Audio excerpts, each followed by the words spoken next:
Welcome to Drinks in the Library, the only library where drinks aren't just allowed, they are required. I'm your librarian host, Gigi Howard, and each episode I'll be interviewing a guest about a much-loved book that we will be pairing with a drink for you to enjoy along with us or consider for your next book club meetup. As always, stay curious and support your local library.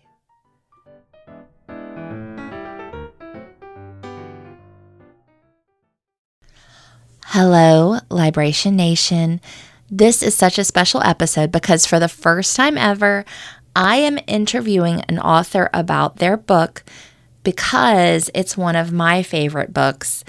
I had the pleasure of reading Gingko Season by Naomi Elegant earlier this year. It's a story about a young woman, Penelope, who is moving through the world after her first big heartbreak and discovering herself while on the cusp between being a young adult and beginning adulthood.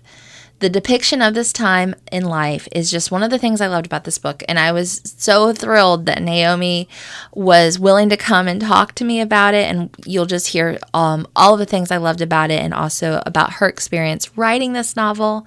Naomi Elegant is a freelance journalist and the author of the novel Gingko Season. She lives in New York. Naomi's writing has appeared in Monocle, Fortune, Atlas Obscura, Nikkei Asia, The Drift, and elsewhere. She's also the co-editor of Gully, an independent literary magazine, and she writes a monthly Substack. Our drink this week is a Lychee Martini, which is featured in the book. As I found out in our discussion, including these martinis was an Easter egg for Naomi's mom because they're her favorite cocktails. So excited to share this with you. As always, if you are enjoying Drinks in the Library, please like, 5-star reviews, all of that good stuff wherever you get your podcasts. I really appreciate it. All right, let's get to it.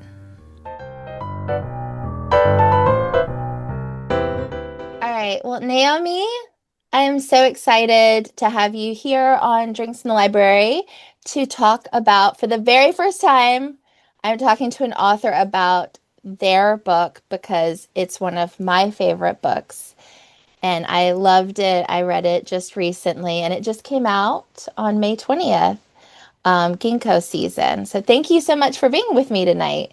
Thank you for having me. I'm extremely honored to be here.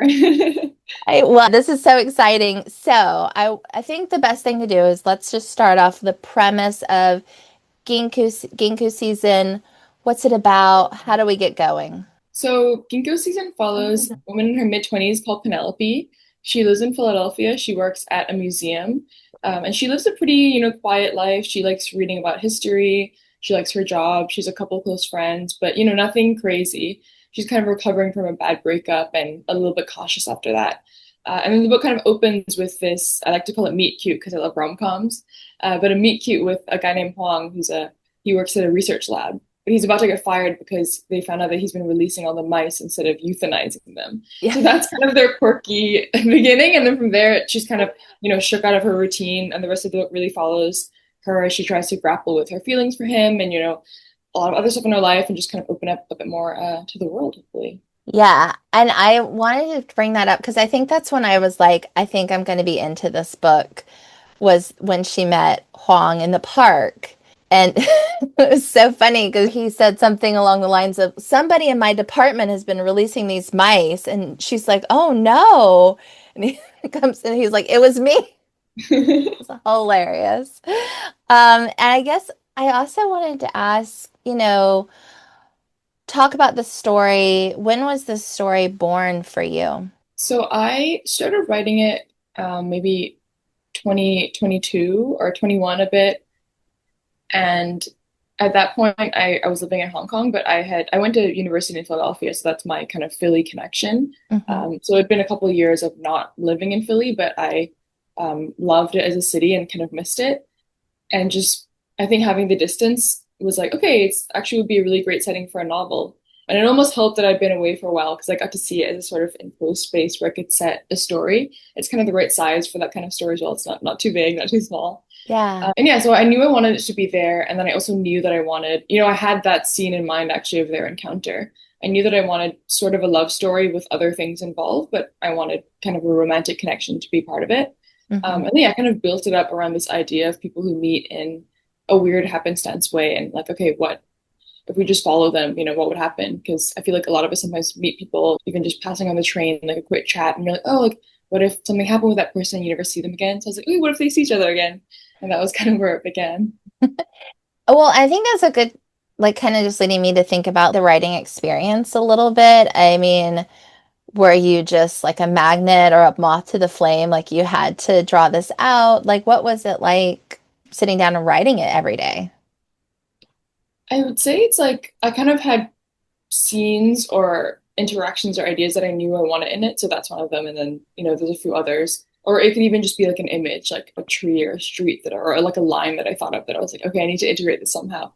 And then a lot of the writing was just trying to find the way, like the connective tissue between those images or scenes. Like, okay, I have this great thing of them meeting, and then I had an idea of what I wanted the ending to be, but then I had to figure out what the entire middle part was going to be. So I didn't have like a very specific outline. And it's a first person, and she thinks a lot. So in terms of plot, it's not super complex, which I think helped in not needing an outline. Probably if I try and write like a detective novel or something, I might need to plan it a bit more. Where this one, it was a bit of improvisation. Well, and yeah, this book is so internal to Penelope, very much. And like that's something I thought, like the nuance, her thoughts, it felt so real. There was a moment with her, one of her best friends, Apple, and also early in the book, and Apple says something like, they don't even know the difference between amoral and immoral. And I don't know, I can't quite remember if Penelope was sort of thinking about it a little bit, but I was sort of in a moment of like, do I know the difference between those two words? I like went and Googled it. I was pretty close, but I mean, it's so internal. So, what's that like thinking all these thoughts and then putting them into a book? It's really amazing.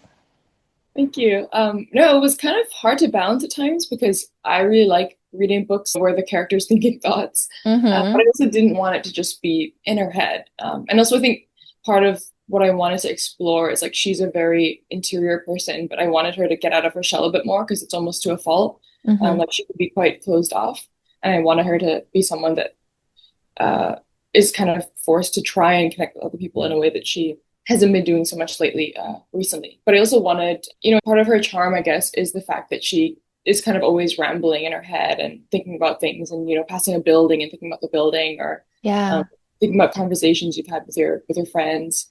Even if it's just silly stuff like that. Like I've definitely had those conversations with my friends where it's just like you're not really talking about anything. Like you both know it's kind of a silly conversation, but it's part of the pleasure of just talking to the person. Because Mm-hmm. like kind of saying nonsense almost. Yeah, it felt very natural and real. And I have to, this book is very, in my opinion, a lot about like being in your early 20s. Would you agree with that?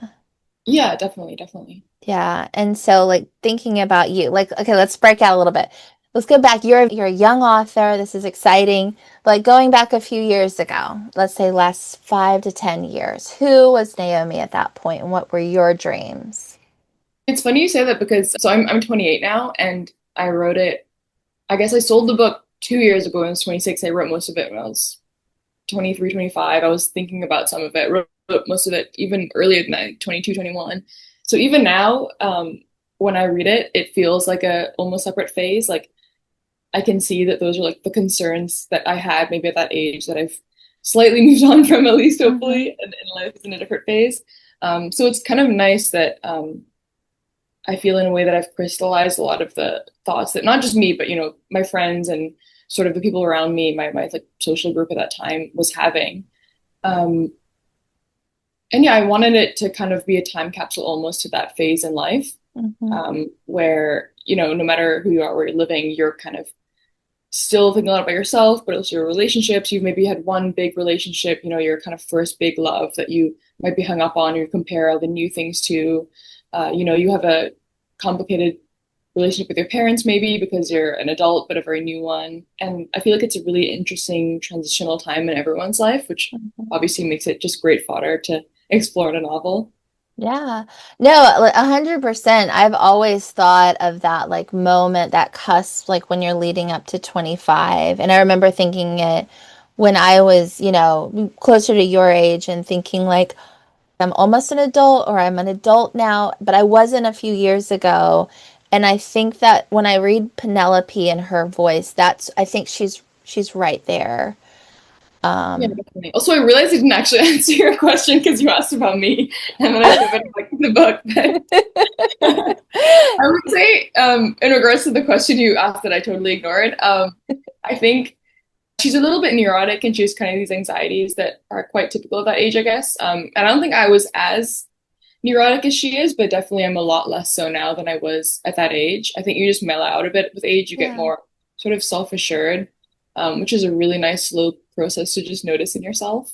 But there is something very sort of fun and energetic about, not really knowing where your place is in the world yet and constantly like questioning and comparing to your friends, and they also don't know what they're doing. You're kind of bumbling through it together. And yeah, that's something I wanted to capture. But I was living in Hong Kong when I first started this book. I was working as a journalist, like a financial journalist, so nothing to do with novel writing. I know it was a crazy time. It was like my family wasn't there. It was a really new city. I had no friends. So, which also meant I, a lot of time in the evenings to write the novel. So it ended up being good that I was in a completely strange place. But yeah, it was a fun time. Really interesting. Yeah. Well, this book is a little time capsule for that moment for you personally that you always have it, and that's really beautiful, I think. I Now I'm getting personal to me, and I when we were corresponding, I think I mentioned this already, but I love the references of Beijing. I lived there a million billion years ago, but I think early on in the book, you said something along the lines about the weather in Philadelphia and to Beijing, where it's freezing cold in the winters and then it's like super hot in the summer. And yeah, it like just totally pulled me in. So I'm guessing you've also lived in Beijing. I have, yeah. I actually wanted to ask you about that. I'm really curious. We can talk about it later or now, Yeah. but I'd love Yeah. to hear about your time there. But no, I like that you brought it up because a lot of obviously, it came out of the US, so a lot of readers are American and don't really notice that kind of stuff, or they notice other stuff more. Mhm. So it's cool that I think if you do live in Beijing, you're kind of like, oh, like there's these, very specific details. But yeah, Yeah. I live there. My parents moved there for work, so I lived there from the age of 10 to 18, so kind Oh, of like my wow. really formative years. Okay. Yeah, that's the only part of my background that I kind of lent to Penelope. Her Hmm. kind of family situation is, totally fictionalized, and like she's not me, but but I did have her grow up in Beijing and kind of miss the same things that I missed when I first moved. Yeah, I know. I will tell you this. I was like t thinking about all of this kind of just like I'm taking me back. So I like went on Google search to like try to find my old apartment. And so I lived there before the Olympics. And so my old street, there's It's like all gone. it's all gone. There's like a train station going over like where I Oh, worked and my what neighborhood was it? it was Fengtai district, which Oh, okay. yeah, Fengtai I was down near Yoanmen Way. So Yeah, I I think every single corner of Beijing probably has been completely demolished and rebuilt at this point. So I know I was like hoping to take like a walk down like my favorite restaurant. I'm like, oh no, they're all gone. Yeah, but I personally, even though I'm white American, I loved the aspect and it just took me back. So I thought you did that beautifully. And I listened to the audiobook first. And the narrator is fantastic. I he's don't so good. Yeah. Yeah, and then also she reads the real Mandarin. So even though my Mandarin is not great, but I was like, oh, you know, back It's in nice to hear, yeah, the correct tones and everything. yeah, it just made me happy. So I love that. Okay, so I wanted to talk about like the vibe of the story because I have some thoughts on it that are very specific. But if you were going to tell a reader, like, what's the vibe of the story? Oh, I'm so curious to hear your take. It's probably more accurate than mine. I don't know. I always find it so hard to answer when people ask me what it's about. It's kind of easier to summarize the plot, but when you're trying to say the kind of book it's about, it's always Mm-hmm. hard. Sometimes I say romance and then they think it's a kind of different sort of book than it is. Or they're like, they wish there was more than it is in it. Hmm. I don't know. I tried to, have a kind of humorous tone Hmm. throughout, or at least an undertone, because I like having that even when there's more serious issues. I wanted it to be something that I wanted her to be a person that kind of enjoys life, even when she's, having issues or is unhappy. I wanted her to be very open to impressions of the world. So I think Mhm. there's a lot of that in it, Mhm. just sort of observing things and noticing things. I don't know if that means it's a vibe. What do you think? Okay, so I had a couple thoughts, and I think the first one that came up was from Huang and the mice. It just reminded me of Garden State, the Oh, I love the movie. movie. Yeah, Yeah, yeah. the movie because of I don't know, it's the same vibe, but I think the hamsters in Garden State and the mice, it was that same kind of like quirkiness, but like, But like the gender switch because he's y Natalie Portman. yes, he's the Natalie Portman in that, but yeah, they're also quirky, so it's like very serious things happening, but it's also like, that is hilarious and insane at the same time. So I think that caught me a little bit. I was driving and I was listening to the Phoebe Bridgers cover of Friday, I'm in Love. Oh my God, it's so good. Yeah. And I don't know. It was like, because I was thinking about this, and that feels like Penelope to me, because it's sort of like she's on the cusp. It's a little bit unsure, but it's also excited about the future. And she does say she's in love at one point, and Wow, these are amazing compliments. I think I was actually listening to that song when I was writing it, at least at some point, because I think it came oh, out then. Yeah, it's such a good cover. yeah. Well, Like it you mentioned, came. the original is so good, but then Phoebe's like slight, melancholy vibe Hmm. contrasts so well with the upbeatness of it. Yes, yeah. So I don't, that's sort of like the vibe that I got from it. It definitely felt like very Sally Rooney, kind of an American Sally Rooney version too. So, like all that kind of coming of age, like in your 20s thing. So, Yeah, I love Sally Rooney. yeah. So anyway, those are my thing. But yeah, the Phoebe Bridgers was the one that like really hit me I when love that. Thank you so much. yeah, and it's so good. And then also just so you brought up the melancholic stuff around Penelope. And I don't want to go too far into it, but just I guess talking about especially her relationship with her parents a little bit. Do you want to tell us about that? Sure, yeah. So she has sort of a fraught relationship with both of them in very different ways. Her parents are divorced. And yeah, things about the relationship, especially with her mom, kind of play a bigger role as the story goes on. And I guess I was interested in writing about a character who, has kind of some quite deep sadness inside of her, because, Hmm. when things are unhappy with your family, it's one of those really core sadnesses, right? Or it's just hard to get around in life without that being the whole thing. Or I wanted to see her, happy and sad at the same time, or kind of be able to be lighthearted while having sadness. Because I think that's how we are in life, right? You Hmm. can be sad and you can still joke around and with your friends and enjoy things. And yeah, so I didn't want to write like a character who's like really gloomy, but I also wanted to hopefully give a sort of truthful-ish impression of what it's like to have, problems. And she's also someone that's pretty good at kind of repressing or like, pushing them down or compartmentalizing, however you want to put it. Hmm. And then yeah, part of as the book goes on, it's like when these things bleed into each other and it's, gets harder to separate them and to compartmentalize. And I think as good as she might be at repressing those things, eventually they do come around and you do have to deal with Yeah. them. Yeah. And yeah, that's something that I wanted to explore. Yeah, well, I mean that's so true. I think that's something I struggled with personally in my 20s because you haven't kind of gotten to like the more fraught, or maybe you have, but that was something you keep trying to push things down, but you do learn eventually. It's gonna come back around. Definitely. You can't escape. What you don't work through works you. Exactly. Okay, so I want to talk about you have a background in history, and that came up in the book. Tell me about, are you a Napoleon fan? That's been, I think, the number one question, number two question maybe that I've been getting since the book is out. But it was sort of concurrent. Like I wanted her to be someone interested in history, both Mhm. because I thought it would be an interesting way to have her kind of have a root of sort of escapism from like the present day, but also because it was just really fun to write, and I thought it added a really nice texture to a contemporary novel to have historical references. Hmm. And also because Philadelphia is such a historical city, it's so rich with, American history and as I go to a bit in the book, like European history as well, Napoleonic history, Hmm. architectural history. So I really wanted to bring that part of Philly to life. Hmm. But yeah, I guess I was like, okay, she needs to have one thing that she's really obsessed with. And it was more just what would be like kind of a funny thing to be obsessed with. And I thought, Hmm. okay, like he's like a 25-year-old Chinese American woman. Like it would be really weird if she was randomly into Napoleon for some reason.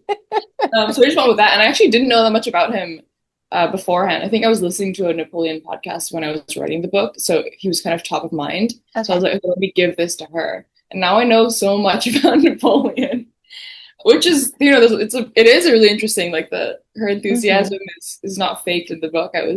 He's a fascinating person. He's sort of Yeah. worthy of a lifetime of obsession, which obviously there's a lot of people in real life who are spend Yeah. their whole lives obsessed with him.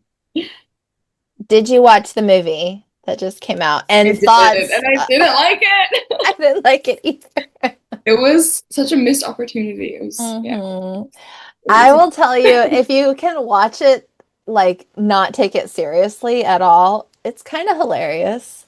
yeah, it's almost like a weird. It's like they couldn't decide if it was going to be a comedy or serious, so they ended up at this weird halfway mark. That's very odd.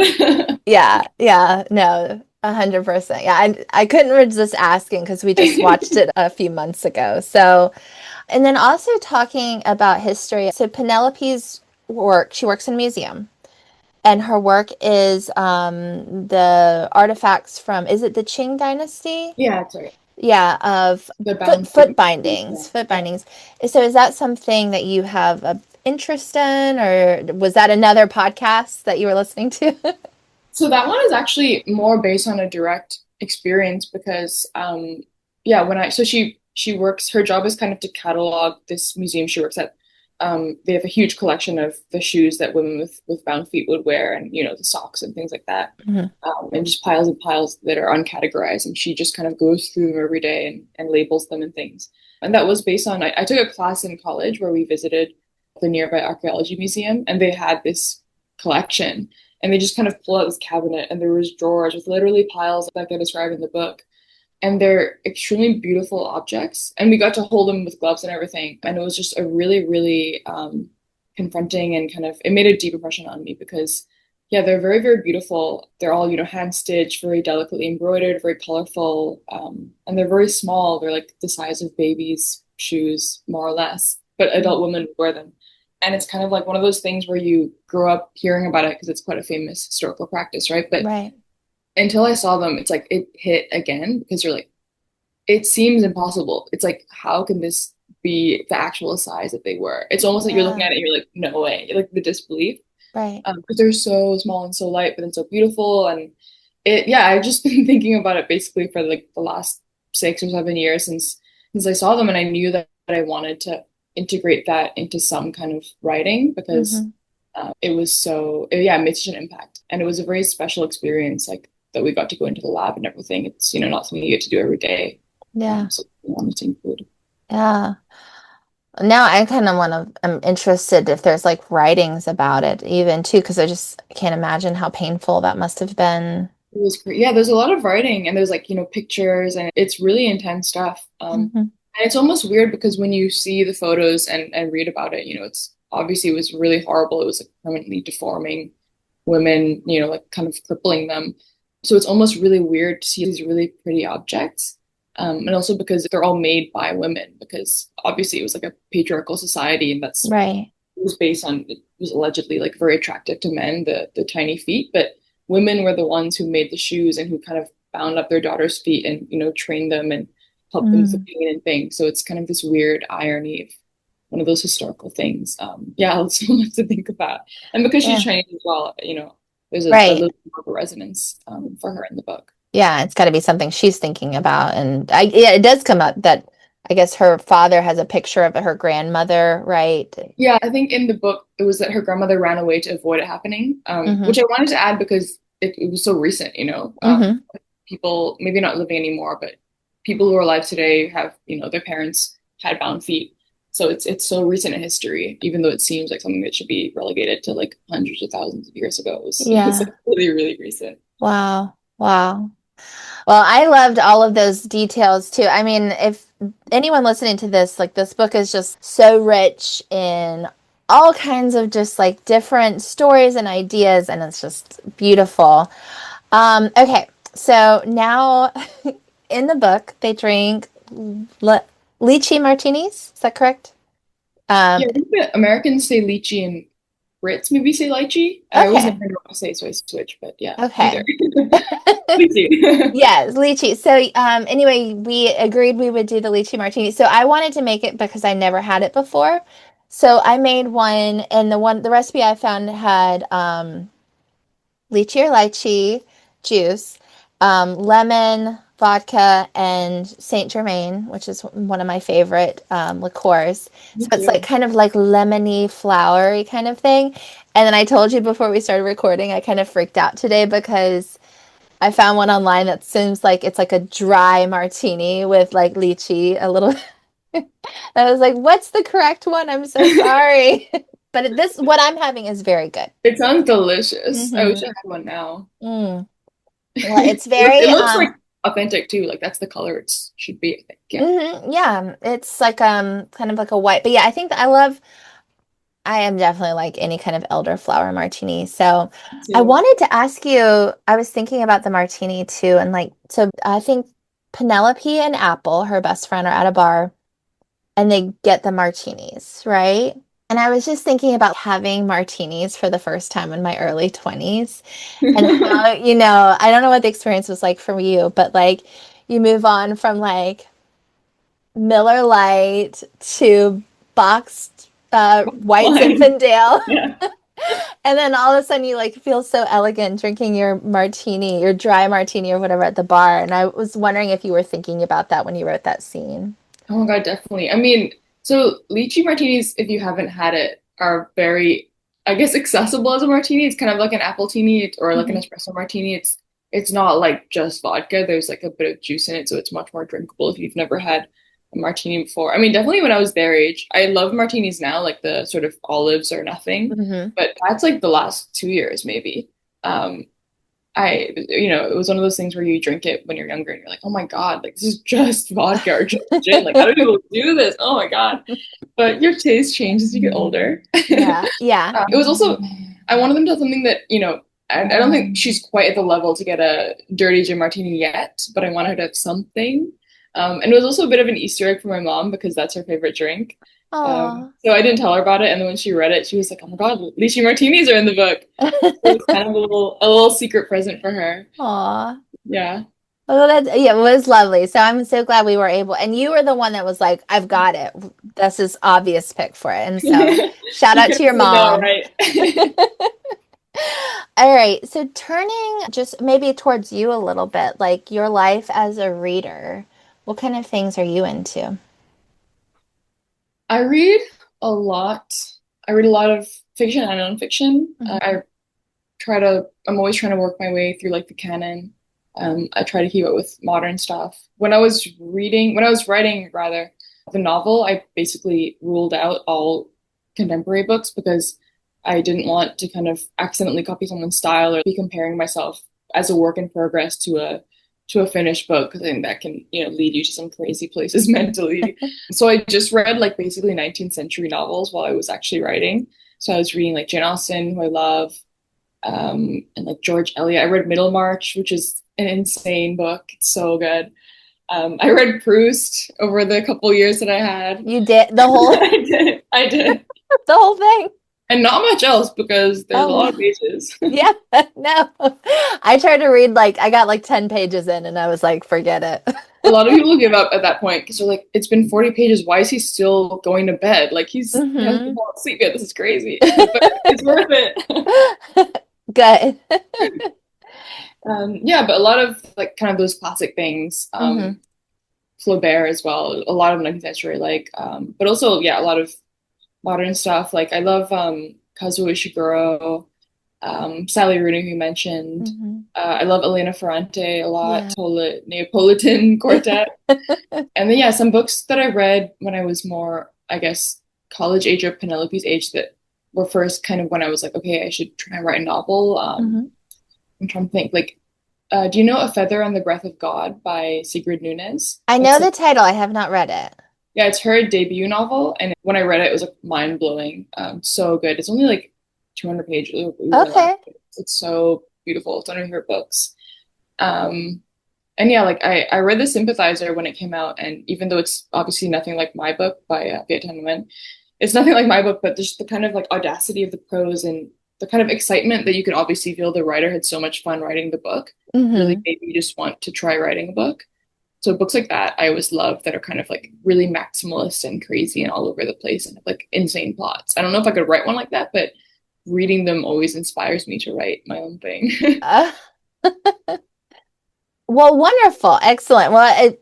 I'm very impressed. I haven't actually heard anyone say that before, that they didn't want to read anything that was contemporarily like what they were writing because they didn't want to like take from it too much. So, yeah, that's really cool. I know Penelope does visit a library, so I was kind of curious what I'm a librarian by trade. That's what I did all day today. We're very busy. So I wanted to ask what your experiences are using the library.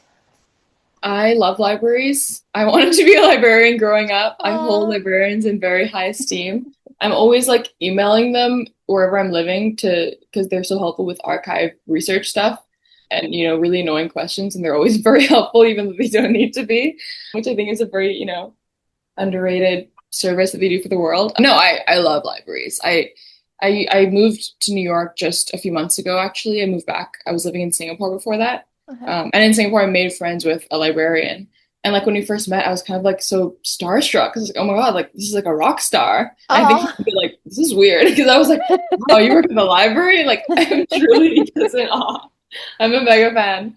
And obviously being in New York, it's been so nice because the New York Public Library is this huge, Hmm. beautiful building, kind of new Yeah. school.